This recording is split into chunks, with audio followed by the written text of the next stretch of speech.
હવે એવું કહેવાય છે કે માધવસિંહ સોલંકીને આજે 149 બેઠકો મળી એ ખામ થિયરીને કારણે મળી. એ ખામ થિયરી માધવસિંહ લાવે એવું કહેવાય છે, પણ ખરેખર માધવસિંહ નહોતા લાવ્યા.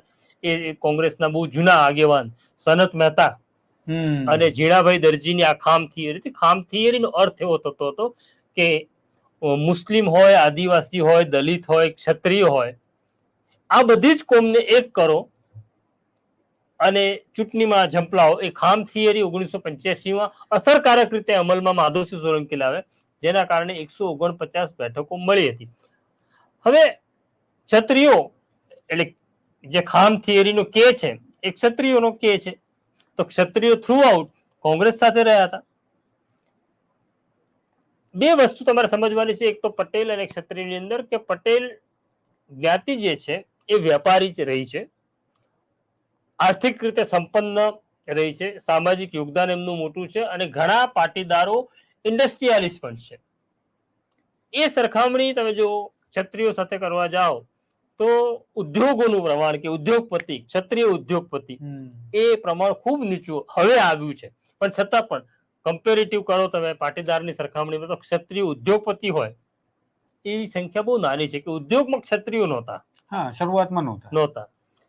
હવે 90 નો જે તબક્કો આવ્યો, જ્યારે કોંગ્રેસને હરાવી શકાય નહીં એવું જ્યારે લાગ્યું, અને 90માં તો જો કે નરેન્દ્ર મોદી ભારતીય જનતા પાર્ટીના ગુજરાતના મહામંત્રી તરીકે આવી ચૂકેલા હતા, ત્યારે એક મનોમંથન થયું કે હવે આપણે કેવી રીતના કોંગ્રેસને હરાવીએ.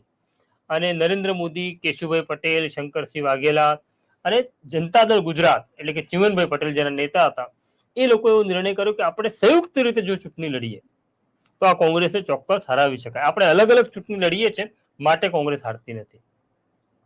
અને 90માં જ્યારે ચૂંટણી થઈ ભારતીય જનતા પાર્ટી અને કોંગ્રેસનું, ભારતીય જનતા પાર્ટી અને ભાજપનું ગઠબંધન થયું, ત્યારે બહુ સૂચક વસ્તુ બે બાબત બની કે પહેલી વખત પટેલો ચીમનભાઈને જોઈને અને કેશુભાઈને જોઈને જે કોંગ્રેસ સાથે હતા એ પટેલો થોડાક ભારતીય જનતા પાર્ટી તરફ ખસ્યા, અને પટેલો ભાજપ તરફ ખસ્યા એવી પહેલી ઘટના 1990માં થઈ, જેણે કોંગ્રેસનો સ્વાદ છોડ્યો.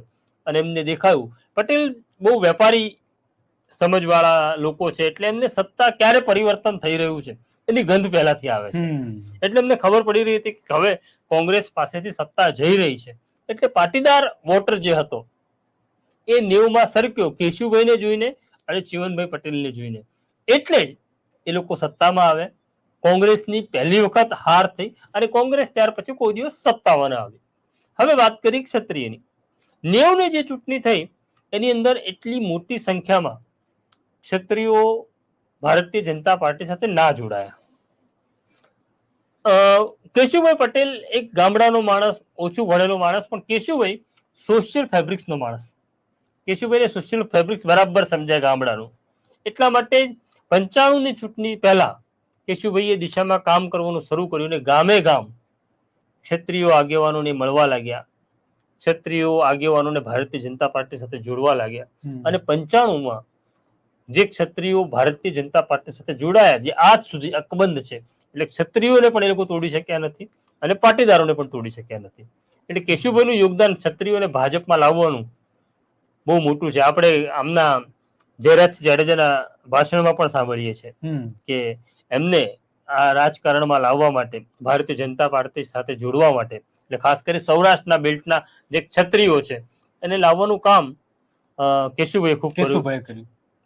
શંકરસિંહ ખુદ ક્ષત્રિય હતા એટલે એમનું કામ તો હતું જ, પણ પટેલ હોવા છતાં કેશુભાઈ ક્ષત્રિયોને લઈ આવે એ મોટું યોગદાન છે.